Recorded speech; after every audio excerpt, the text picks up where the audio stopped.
오늘 하나님께서 우리에게 주시는 말씀 잠언 26장 1절부터 16절. 하나님께서 오늘 우리에게 주시는 말씀 잠언 26장 1절에서 16절, 구역성경 940쪽 정도입니다. 미련한 자에게는 영예가 적당하지 아니하니 마치 여름에 눈 오는 것과 추수 때에 비 오는 것 같으니라.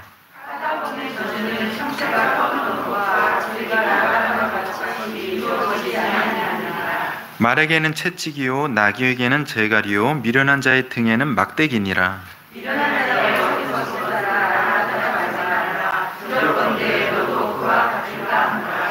미련한 자에게는 그의 어리석음을 따라 대답하라. 두렵건대 그가 스스로 지혜롭게 여길까 하노라.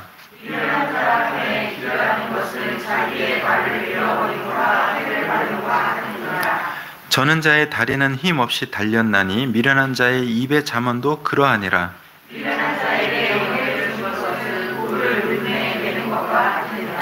미련한 자의 입의 잠언은 술 취한 자가 손든 가시나무 같으니라.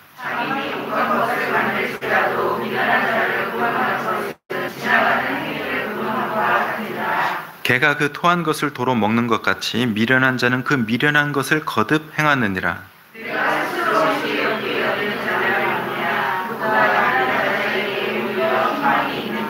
게으른 자는 길에 사자가 있다 거리에 사자가 있다 하느니라.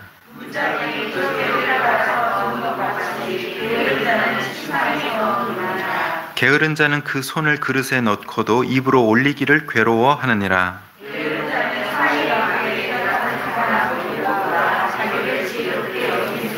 아멘. 살아계신 하나님 아버지, 오늘 우리에게 합당한 말씀, 또 이 세상에 걸린 문제들을 해결하는 말씀, 인생의 장애물을 만났을 때 뛰어넘을 수 있는 말씀을 주시는 줄 믿습니다. 괴로운 마음을 이길 수 있는 말씀도 주실 줄 믿습니다. 주님께서 말씀하실 때 잘 듣게 하여 주셔서 우리 인생의 문제들을 잘 해결하고 해결받는 복된 성도들 되게 해 주시옵소서. 부족한 종의 입술 가운데 함께 하실 줄 믿고 감사드리며 예수님의 이름으로 기도하옵나이다. 아멘. 네, 오늘 미련한 인생을 반복하지 맙시다 라는 제목으로 말씀을 드리겠습니다. 사람은 대개 오늘보다 더 편하고 더 기쁜 내일, 장래를 기대하면서 또 그런 모습을 이루기 위해서 수고하고 애쓰고 삽니다. 그러나 그런 기대와 다르게 현실은 그 괴로움을 잘 벗어나지 못하고 사는 것이 일반적인 현상입니다. 세상은 완전하지 않은 곳인 줄 이제는 아시겠죠? 세상은 완전한 곳이다, 아니다? 세상은 불완전한 곳이다. 불완전한 곳에서 완전을 찾으면 어리석은 사람이다, 지혜로운 사람이다? 어리석은 사람이다. 세상은 불완전합니다. 모든 것이 잘 되고 좋을 것이라고 기대하지만 현실은 모든 것이 잘 되지 않고 모든 것이 좋지도 않습니다. 그것이 바로 이 세상이 불완전한 곳이라는 증거입니다. 사람의 뜻대로 안 되는 겁니다. 사람을 아주 무시하고 깔보는 40대 초반의 한 여자분이 있었습니다. 이분의 가정은 부모님과 양가 친척, 형제, 또 이런 분들이 다 인류대학교 출신이에요. 이 여자분도 S대를 졸업했습니다. 어렸을 때부터 돈이 부족해 본 적도 없고 또 사회적인 지위도 꿀려본 적이 없습니다. 살면서 실패나 좌절이라는 말은 생각해 볼 이유도 없었습니다. 그러나 웬만한 사람들은 그 앞에서 웬만한 사람들 앞에서 자기가 겸손해야 될 이유도 없습니다. 항상 사람들을 낮게 보고 내려보고 그렇게 살았는데 30대 후반에 심각한 우울증을 겪고 삶을 포기할 정도가 되는 그런 현실을 마주했어요. 왜 그런가 보니까 자기와 수준이 어느 정도 맞는 남자를 골라서 결혼하고 또 자식도 낳고 살았는데 어느 날 다른 여자를 만나고 있었다는 사실을 알면서 낙담하고 우울증에 빠져서 인생의 실패를 경험한 겁니다. 지금까지 살면서 실패, 좌절이라는 것을 모르고 살았는데 행복한 부부, 행복한 가정이 뜻대로 되지 않는 현실을 체험하니까 그 괴로움에서 빠져나오지를 못하는 겁니다. 돈과 사회적 지위가 있으면 세상에 안 되는 것이 없다는 생각은 인생을 위태롭게 만들고 그 사람의 인생을 빈약하게 만드는 줄 우리는 아는 줄 믿습니다. 세상에는 지혜 있는 사람과 지혜 없는 사람이라는 평가가 존재합니다.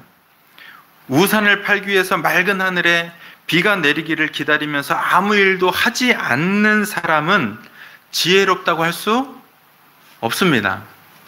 그 사람은 비가 내릴 때까지 그 맑은 날들을 돈 벌 수 있을까 하는 근심에 빠지고 또 돈을 벌지 못하는 그 시간의 고통 속에 빠져 살아야 되는 겁니다. 세상은 완전하지도 않고 또 생각한 대로 다 되는 것도 아닙니다. 철이 든다는 건요, 내 뜻대로 되지 않는구나를 빨리 깨닫는 게 철드는 거예요. 아셨죠? 예. 어떻게 철드는 거냐면, 내 뜻대로 안 되는구나. 오늘 주님과 기쁘게 살아야겠다. 요걸 정리하는 사람들이 빨리 철드는 사람입니다. 오늘 주님과 기쁘게 동행하고 오늘 주님으로 만족하면 하나님이 그래도 뭔가를 주시네? 하고 사는 거. 예, 이게 아주 철든 사람의 생활입니다. 세상에선 더 많은 지혜를 받지 못하면 가지고 있는 지혜라도 잃어버리지 않는 것이 그 사람이 복된 사람인 줄 믿습니다. 이런 현실 속에서 사는 사람들에게 오늘 주시는 하나님의 말씀을 여러분들이 읽으신 줄 믿습니다. 다시 한번 하나님의 음성을 잘 들으시길 바랍니다. 하나님은 모든 성도가 미련한 인생을 반복해서 살지 않기를 원하십니다. 뭘 살지 않기를 원하신다고요? 미련한 인생을 반복하지 않기를. 한번 생각해 보세요. 지난 한 주간 내가 미련한 인생을 뭘 반복했는지. 실패는 성공의 어머니라고 말한 분은 누구죠? 네, 몰라도 돼요. 중요하지 않습니다. 에디슨이라는 과학자가 말을 한 건데, 전구, 여기 지금 이렇게 빛 들어오잖아요.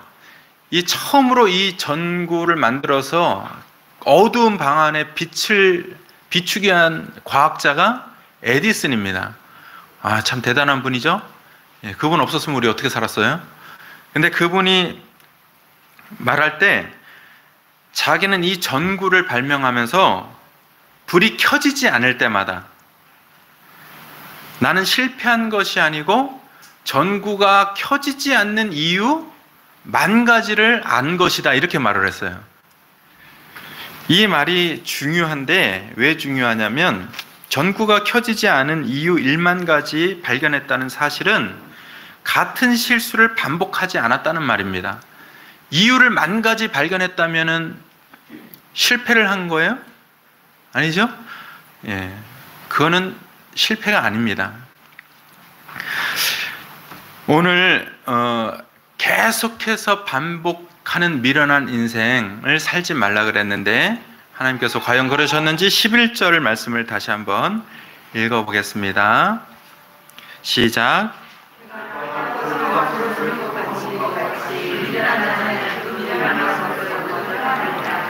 아멘.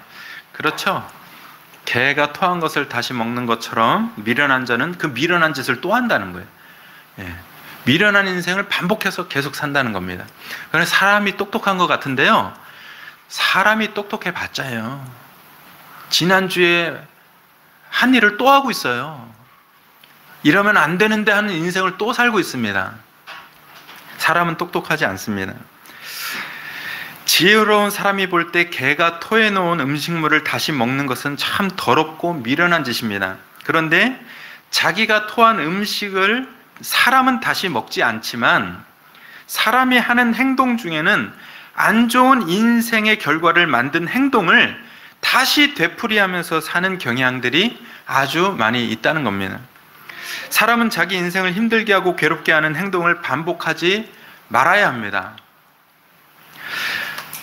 냄비가 펄펄 끓고 있는데 그 귀를 손으로 잡으면 어떻게 되죠? 아, 뜨거워 하면서 고통을 느끼죠? 하룻밤 자고 났더니 또 잡아요. 그렇게 돼요, 안 돼요? 그렇게 하면 돼요, 안 돼요? 안 되는데 그렇게 왜 하고 살아요? 그렇게 하고 산다니까요? 자기 행동에 대해서, 자기 말에 대해서, 자기 생각에 대해서 그렇게 반복이 됩니다. 이런 것들은 미련한 짓이고, 그런 미련한 짓은 하나님이 그 자녀들에게 바라시는 것이 아닙니다.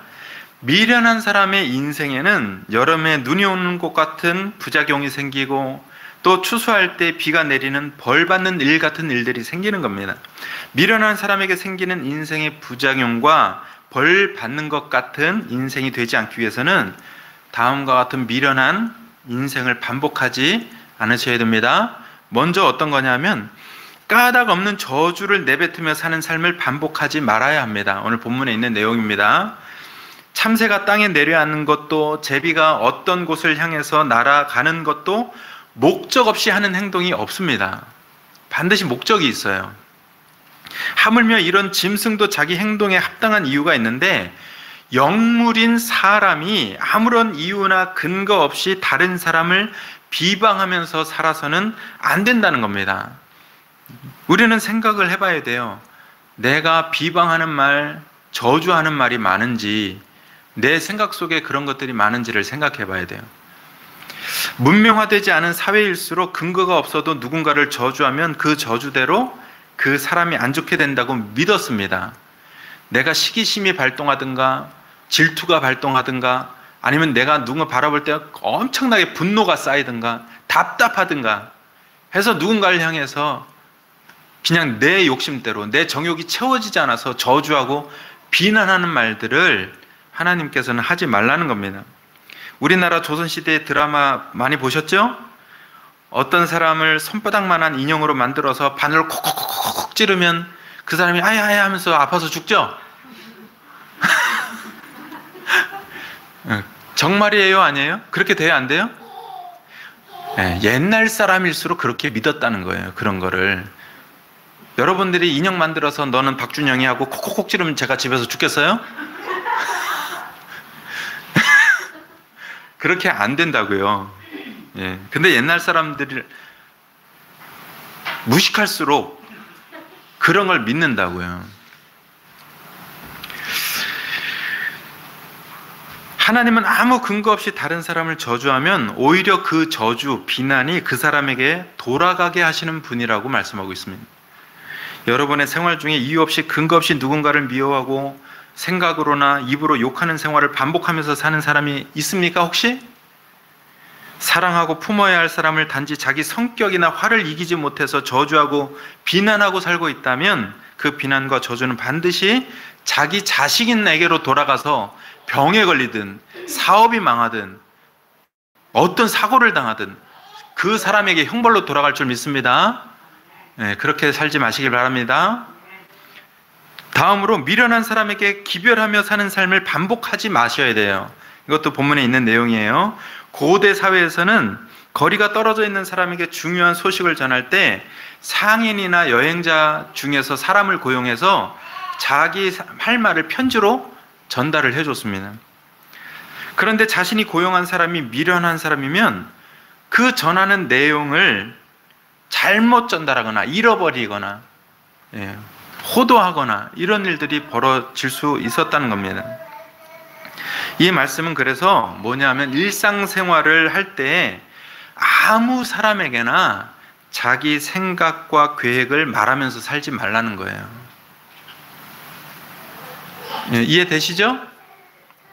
나의 말을 들은 사람이 미련한 사람이면 그 사람은 인생에 큰 고통을 겪게 되기 때문입니다. 어떤 대학원 조교가 교수님이 주는 일이 좀 많아서 힘들다고 같은 과 다른 친구에게 말을 했어요. 그랬더니 다음 학기 프로젝트에서 이 조교가 제외되어서 장학금을 못 받게 됐습니다. 왜 그런가 알고 보니 자기가 힘들다는 말을 했는데 자기 말을 들은 친구가 교수한테 쪼르륵 달려가고 그 조교는 교수님이 주는 일을 못하겠답니다. 이렇게 해서 잘렸다는 거예요. 여러분, 그런데 이 조교의 문제가 있는데, 그런 일을 경험하고도 힘들 때마다 또 다른 친구들을 불러다가 자기 생각, 자기 계획을 말하는 거예요.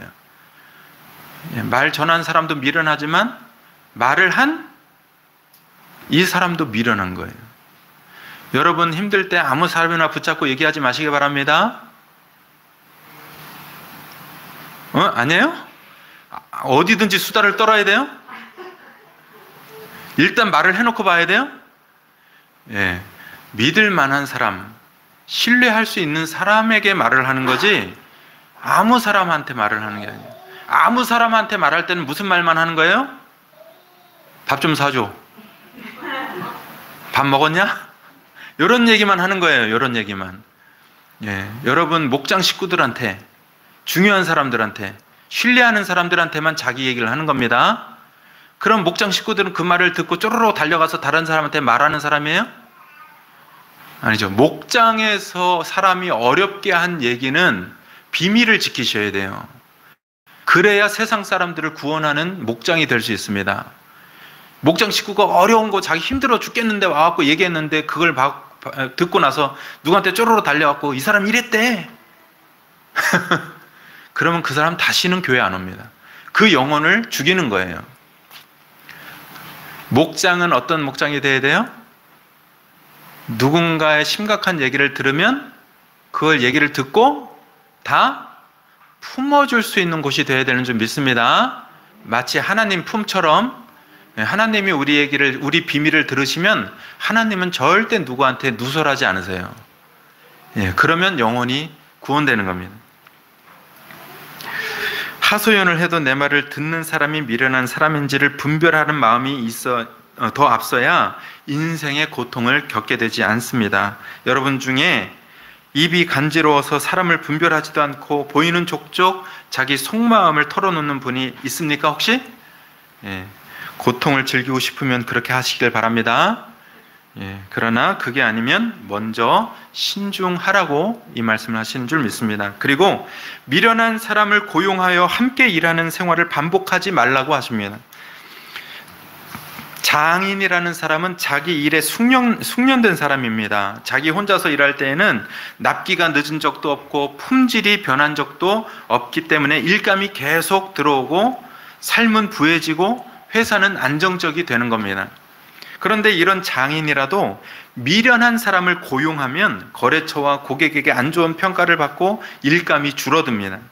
여기서 미련한 사람은 길에 지나가는 행인 같은 사람이라고 했습니다. 행인은 직업의식이 있어요? 길에 지나가는 사람 아무나 붙잡으면 직업의식이 투철해요? 책임감 있습니까? 성실합니까? 예, 그러지 않습니다. 다시 말해서 아무리 자기 일에 탁월한 장인이라도 행인 같은 사람을 고용해서 함께 일하면 자기 자신도 미련한 사람이 된다는 겁니다. 여러분은 이렇게 직업의식이 없고 책임감이나 성실함도 없는 행인 같은 사람과 함께 일하다가 낭패를 당해봤느냐? 봤습니까? 그러면 그 일을 반복하지 말라는 거예요. 그렇다면 그 사람도 미련한 생활을 반복하게 되는 겁니다. 또한 반대로 우리 입장을 생각해 봐야 돼요. 우리 성도는 우리를 고용하는 사람들에게 있어서 미련한 사람이 되지 않아야 됩니다. 여러분은 누군가에게 고용이 되셨죠? 어디 직장에 다니잖아요. 예, 그럼 그 사장에게 미련한 사람이 되지 말아야 돼요. 그 고용주에게. 직장에서든지 교회에서든지 가정에서든지 맡은 일이 있습니까? 맡은 일이 있죠? 그러면 책임감이 있고 성실하셔야 돼요. 그 맡은 책임감과 성실함으로 그 직분을 감당해야 합니다. 그래야 우리에게 속으면서도 늘 우리를 고용해 주시는 하나님을 미련한 분으로 만들지 않는 성도가 되는 겁니다. 우리가 책임감이 없고 성실하지 않으면 우리를 믿고 늘 고용해 주시는 하나님을 바보 같은 분으로 만드는 거예요. 창세기 19장 15절에 이런 말씀합니다. 동틀 때에 천사가 롯을 재촉하여 이르되 일어나 여기 있는 내 아내와 두 딸을 이끌어내라. 이 성의 죄악 중에 함께 멸망할까 하노라. 말씀했습니다. 하나님께서 소돔성에 천사들을 보내신 이유는 소돔성에 사는 사람들이 자기 죄악된 행동을 돌이키지 않고 하루하루 또 죄짓고 또 죄짓고 사는데 그 죄짓는 생활을 반복하는 것을 돌이키지 않고 살았기 때문에 심판을 결정하시고 천사들을 보낸 겁니다. 하나님의 사랑은 미련한 인생을 반복하는 사람들 속에서도 믿음의 사람 아브라함의 조카 롯을 또 그 롯의 가족을 돌보시는 데 있습니다. 하나님의 사랑과 자비는 심판의 자리에서도 베풀어지고 있는 겁니다. 그렇기 때문에 사람은 끝날 때까지 기회가 있어요. 그렇기 때문에 미련한 인생을 반복하지 않고 살기를 결단하셔야 됩니다. 왜요? 끝까지 기회가 있는 거예요. 심판이 떨어지기 전까지는 기회가 있으니 이렇게 소돔성에 망하는 사람들처럼 뿌리지 말고 자기 미련한 인생의 반복이 무엇인지를 생각하고 돌이키라는 겁니다. 우리에게 이유 없이 다른 사람을 저주하고 비난하는 태도가 있습니까? 생각해 보세요. 지금 내 질투나 시기나 분노, 화 때문에 다른 사람을 비난, 저주하고 있는 태도가 있는지 지금 돌아보라는 거예요. 또 우리에게 미련한 사람에게 자기 속마음을 말하고 또 말하기를 좋아하는 태도가 있습니까? 지금 돌아보세요. 입이 근질근질해갖고 내 속마음을 빨리빨리 말하지 않으면 못 참겠는 사람, 자기 태도가 그런지 지금 돌아보라는 거예요. 또 우리에게 책임감도 성실함도 없는 사람과 함께 일하기를 반복하는 사람이 있는지 지금 돌아보세요. 지금 여러분, 사람을 고용하실 때 내 눈이 보기 좋은 대로 팍팍 하는 건 아니라고 했어요. 예. 이런 모습으로 생활을 반복하는 사람이 하나님 앞에서는 어리석은 사람이고 미련한 사람입니다. 하나님께서 이렇게 미련한 인생을 살지 말라고 하셨음에도 여전히 이렇게 미련하게 살고 있다면 심각한 회개를 하셔야 됩니다. 그래야 하나님께서 원하지 않는 미련한 사람의 길에서 벗어나고 형통한 길을 걷게 될 줄 믿습니다. 하나님 앞에 기도하시고 구하셔야 돼요. 이렇게 미련한 인생을 반복하지 않고자 하는 성도들은 특별히 한 가지 기억할 게 있는데 뭐냐면 자기를 지혜로운 사람이라고 여기지 마셔야 돼요. 미련한 인생을 반복하지 않으려면 어떻게 하라고요? 자기를 지혜롭다고 결코 여겨서는 안 됩니다. 혹시 나 여태까지 난 지혜롭게 살았어? 한번 손 들어보세요. 아, 나 왜 이렇게 지혜롭지? 나는 왜 이렇게 지혜로운 거 하고 이렇게 자기 머리 쓰다듬는 분. 그 안 된다고 하는 거예요. 지금 자기를 지혜롭게 여기고 살지 말라고 합니다. 미련한 사람이 자기 행동과 태도를 고치지 않는 이유는 자기 자신을 지혜롭다고 생각하기 때문입니다. 내가 고칠 것이 없다고 생각하는 사람에게 학습은 이루어지지 않는다는 사실을 아시길 바랍니다. 12절에 보니까 말씀합니다. 내가 스스로 지혜롭게 여기는 자를 보느냐? 그보다 미련한 자에게 오히려 희망이 있느니라. 하나님은요, 아우 나는 왜 이렇게 지혜로워? 그러면은 어떻게 판단하시냐면 너보다 미련한 자가 희망이 있다 이런다고요. 그러니까 철저하게 나는 지혜롭구나. 아우 나는 왜 직장에 가도 이렇게 똑똑하지? 나 없으면 이 회사가 돌아가겠어? 이런 사람이 되지 말라고 하시는 거예요. 자기 스스로를 지혜롭게 여기는 자보다 미련한 자에게 희망이 있다는 말은 반어법입니다. 반어법.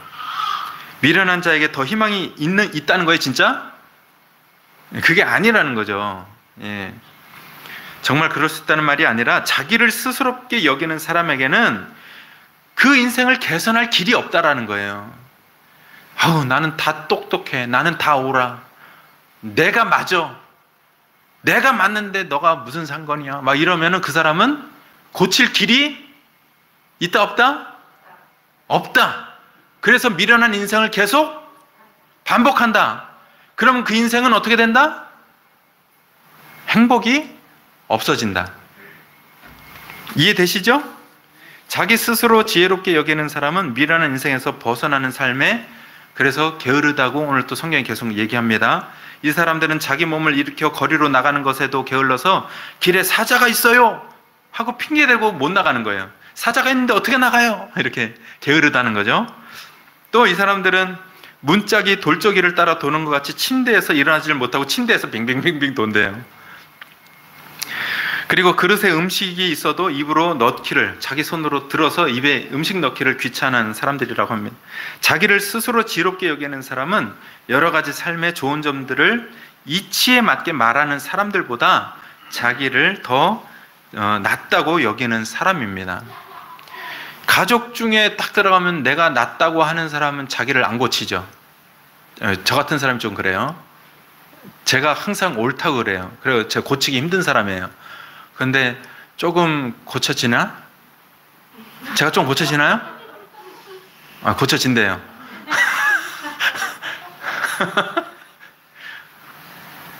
고쳐진대잖아요. 저 뒤에 분이 계시는데. 저 사모님이. 저 사모님이 저 고쳐진대잖아요. 저 고쳐져요? 고쳐진대잖아요.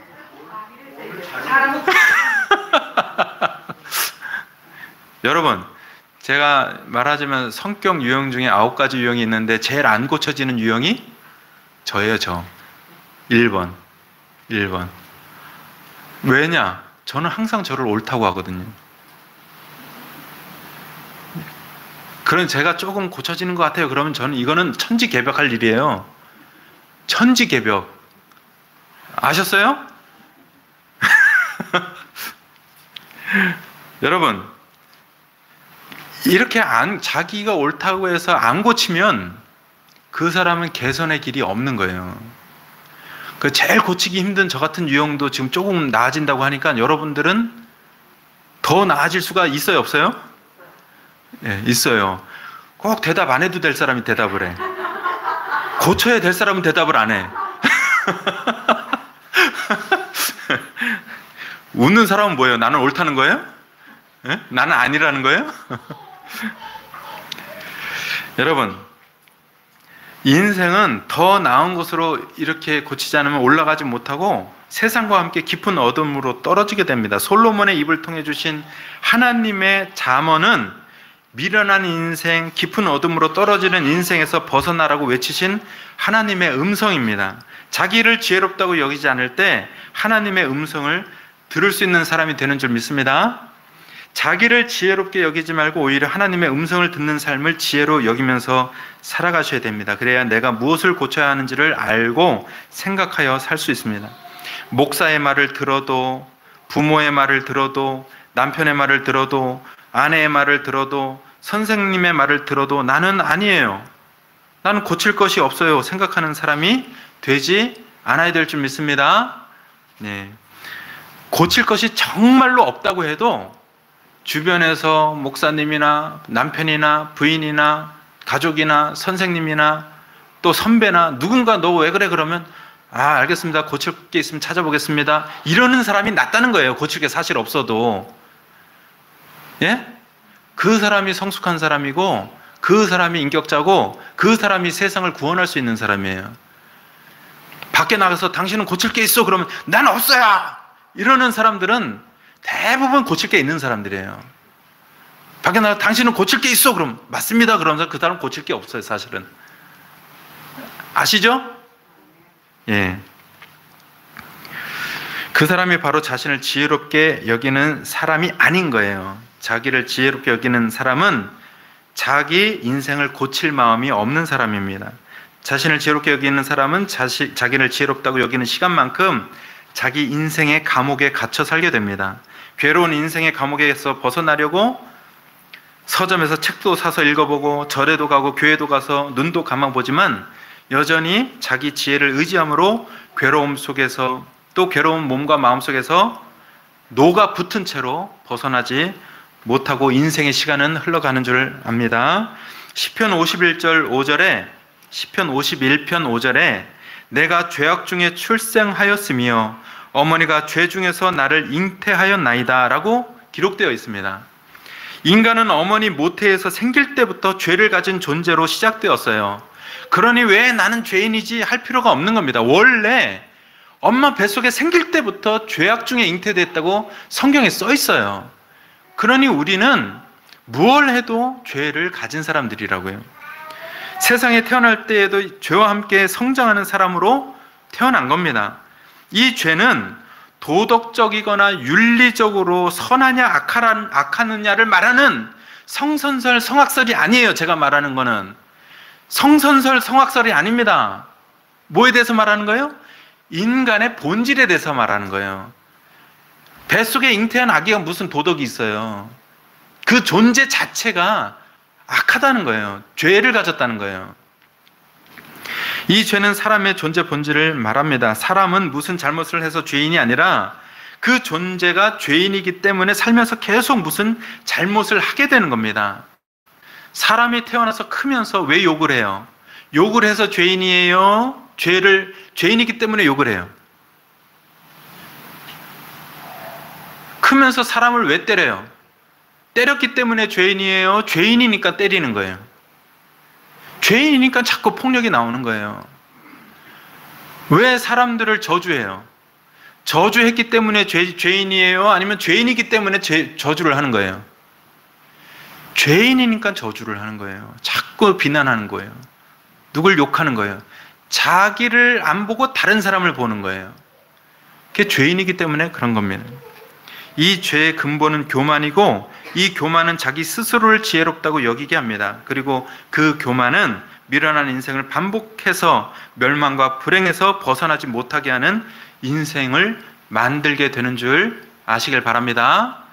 예, 오늘도 미련한 인생을 반복하며 살고 있는 분들이 있는지 모르겠습니다. 반복되는 나의 미련한 생각과 말의 습관과 태도 때문에 자기 스스로를 괴롭게 하고 또 가까운 가족과 이웃 사람들을 사랑을 하지 못하고 깨트리고 다른 사람의 인생마저 고통스럽게 하고 있는 것은 아닌지, 그렇다면 오늘 하나님의 말씀을 마음 깊이 받아들이고 붙잡기를 결단하시길 바랍니다. 예. 미련한 인생을 반복하며 살지 않기를 원하시는 하나님의 마음을 받으시길 바랍니다. 그러기 위해 스스로를 지혜롭다고 여기는 마음을 빨리 버리시고 또 지혜의 근원이 되시는 하나님의 말씀을 반복하여 따라감으로 미련한 인생에서 떠나는 복된 성도들이 다 되시기를 축복드립니다. 아멘.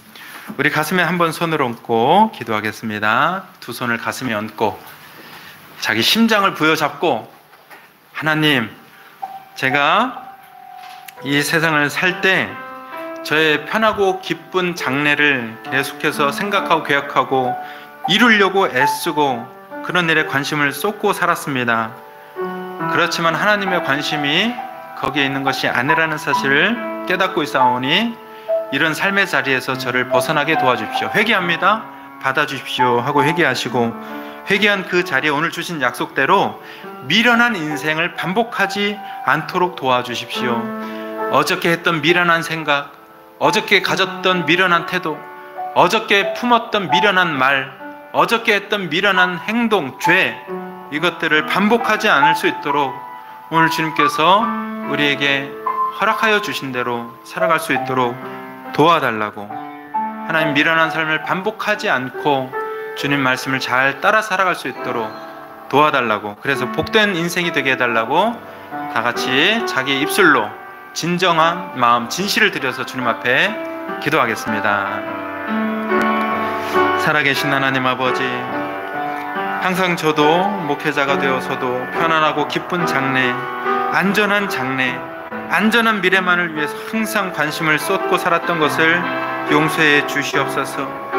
우리의 장래는 주님의 손에 달려있고 우리의 안전은 예수 그리스도의 품 안에 있는 것인데, 하나님 외형적인 것을 바라고 외형적인 것 안에, 소유 안에 우리의 안전, 저의 안전을 기대했던 것을 회개하오니 용서하여 주시옵소서. 이 회개의 자리에 오늘 약속을 주신 줄 믿습니다. 미련한 인생을 반복하는 삶에서 벗어나라고 우리에게 말씀하여 주시오니, 주님 아버지, 미련한 말, 미련한 생각, 미련한 행동, 미련한 습관들을 버리겠사오니 이 결단 위에, 성도들의 결단 위에 함께하여 주시어서 우리 주님께서 펼쳐놓으신 형통하고 복된 인생을 살아가게 만들어 주시옵소서. 우리 성도들이 진실과 정직한 마음으로 기도하오니 받아 주시옵소서. 살아계신 하나님 아버지 감사합니다. 우리가 계속해서 하루하루를 살아갈 때 편안한 내일, 기쁜 장래를 만들기 위해서 오직 그런 일에만 관심을 갖고 소유하고 재물 쌓고 그런 삶에 우리의 모든 몸과 마음을 들였던 것을 회개하오니 용서해 주시옵소서. 우리의 안전은 예수 그리스도요, 우리의 평안은 하나님의 인도하신 손길이라는 사실을 알면서도 그렇게 살았사오니 용서하여 주시옵소서. 오늘 회개한 자리에 약속을 주신 줄 믿습니다. 미련한 인생을 반복하는 삶에서 벗어나라고 말씀하여 주셨사오니 주님, 우리가 했던 지난 한 주간의 말들에서 벗어나게 해 주시옵소서. 지난주에 쏟았던 우리의 격정, 분노를 벗어나게 해 주시옵소서. 우리의 태도를 버리게 하여 주시옵소서. 주님께서 허락하신 길을 복되게 살아갈 수 있도록, 형통한 길을 걸어갈 수 있도록 우리에게 주신 줄 믿사오니 단순하게 주님의 음성에 순종할 수 있도록 도와주시옵소서. 우리가 미련한 인생을 반복하지 않기로 결단하면 우리 하나님께서는 더 좋은 인생과 더 좋은 가정과 더 좋은 사회를 허락해 주실 줄 믿습니다. 예수님의 이름으로 기도하옵나이다. 아멘.